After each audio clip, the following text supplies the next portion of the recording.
नगर पालिका परिषद का सम्मेलन आहूत हुआ, पर आप देखिए कि नगर पालिका की परिषद के अंदर विपक्ष के लोग तो बहुत कम और लगभग आधी मीटिंग के बाद बोले। वर्तमान में सत्ता पक्ष के अधिकतर पार्षदों ने नगर पालिका अध्यक्ष पर खुलेआम भ्रष्टाचार के आरोप लगाए। उन्होंने बताया कि नगर पालिका में किस तरह से जमीनों का खेल हो रहा है। सभापति के द्वारा, खुद सभापतियों के द्वारा कहा गया कि हम सभापतियों के काम नहीं हो रहे हैं, तो आम जनता और आम पार्षद के काम कब होंगे। कोई सभापति आरोप लगा रहा है कि वहां पे जमीनों पे कब्जे हो रहे हैं और हम हमारा मीटिंग उठा रहे हैं, आपके द्वारा क्या कार्रवाई की थी। लेकिन नगर पालिका अध्यक्ष ने, वो नगर पालिका अध्यक्ष शिक्षित है, लेकिन शिक्षित होने के साथ ये नहीं होना चाहिए कि किसी के अधिकारों का हनन करे और वो गुमराह करे। लेकिन वो हर बार की तरह फिर गुमराह कर रहे थे। उन्होंने अपनी बात को, पार्षदों की और सभापतियों की बात को गुमराह किया और बात को आगे बढ़ा दिया, घुमा दिया। लेकिन उसके बाद जब मैंने भी कई सवाल करे, तरण पुष्कर से लेकर सवाल किए, मैंने लीज के मामले में सवाल किए, फ्री होल्ड में किए, नगर पालिका में किस तरह से नगर पालिका अधिकारियों के द्वारा भ्रष्टाचार किया जाता है। एक एक फाइल पे 1-1 लाख, 2-2 लाख, 5-5 लाख रुपए तक लिए जा रहे हैं।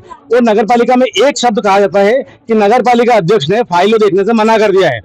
तो नगर पालिका अध्यक्ष जी मान लो 10 फाइल मना करती होगी कि 10 फाइल ये रोक दो, मेरे से संबंधित है या मेरे पारिवारिक लोगों की है, लेकिन उसके सहारे से नगर पालिका अधिकारी 100 फाइलें दबाते हैं और 100 फाइलों में लंबा मंजा सूखते हैं और सीधा भ्रष्टाचार करते हैं। हमारा नगर पालिका अध्यक्ष जी से कहा था कि हम स्वाति चोपड़ा से बात नहीं कर रहे हैं, मैं योगेश प्रजापति से बात नहीं कर रहा हूं, मैं एक जिम्मेदार व्यक्ति नगर पालिका के प्रथम नागरिक से बात कर रहा हूं। और आपको अपने ऊपर नहीं लेना चाहिए, आपको पता करना चाहिए कि हम जो कह रहे हैं उस बात में कितनी सत्यता है। लेकिन नगर पालिका अध्यक्ष ने गुमराह करने के लिए कहा कि आप सबूत बताइए। मैं यहाँ पर 10 सबूत बता सकता था, लेकिन वो 10 लोगों की फाइल नगर पालिका अटका दी थी, इनको कैसे मालूम पड़ा।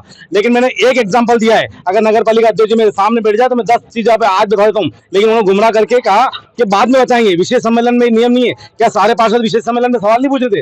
लेकिन उन्हें मालूम था कि नेता प्रतिपक्ष जो सवाल करेंगे वो सीधा उनसे जुड़े हुए सवाल रहेंगे और भ्रष्टाचार। मैंने सबूत दिए। क्यों उन्होंने परिषद खत्म करा दी? क्यों कहा कि पहले विशेष सम्मेलन में नियम नहीं है? क्या नियम नहीं है? विशेष सम्मेलन हो चाहे साधारण सम्मेलन हो, हर सम्मेलन में पार्षद को जनता से जुड़े सवाल पूछने का अधिकार है।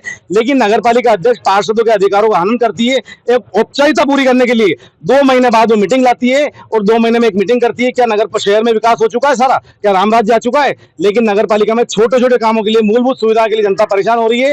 ये प्रतिदिन मीटिंग, हर 15 दिन में मीटिंग क्यों नहीं लाती है? 2 महीने मीटिंग इसलिए लाती है कि शासन का नियम है कि 2 महीने में मीटिंग करना अनिवार्य, नहीं तो आप अयोग्य घोषित हो जाओगे। इसलिए औपचारिकता पूरी करने के लिए मीटिंग लाती है। मैंने अभी कहा आपके सामने, मैंने खुद ने कहा है कि एक फाइल तो मैंने बताई है, मैंने बोला इससे 10 फाइलें हैं। अभी क्या होगा कि नगर पालिका अधिकारियों ने मैंने कहा कि उनके किसी के आपको देख लो, तो नगर पालिका अधिकारियों ने टिप लगाते हैं, लेकिन उसके बाद टिप लगाते हैं। और सबसे बड़ी बात, नगर पालिका से फाइलें क्यों गायब हो रही है? कम से कम 150 से 200 फाइलें नगर पालिका से गायब है और सारी फाइलें अध्यक्ष के घर पड़ी है। लेकिन नगर पालिका के पास एक ही जवाब है कि अध्यक्ष महोदय ने मना कर रखा है, सीएमओ ने मना कर रखा है। अभी आपके सामने सीएमओ से पूछा, अभी परसों की बात बताता हूँ मैं, दिल्लन प्रकरण की फाइल हमने जब नगर पालिका में देखने के लिए बोला तो नगर पालिका सीएमओ का अधिकारियों ने कहा कि ना, सीएमओ साहब ने मना कर दिया कि मेरे पीछे ना पूछे नहीं दिखा सकते। तो कहीं ना कहीं सीधा सीधा है कि नगर पालिका जो है नियमों के विपरीत चल रही है और लोकतांत्रिक व्यवस्था के हनन कर रही है।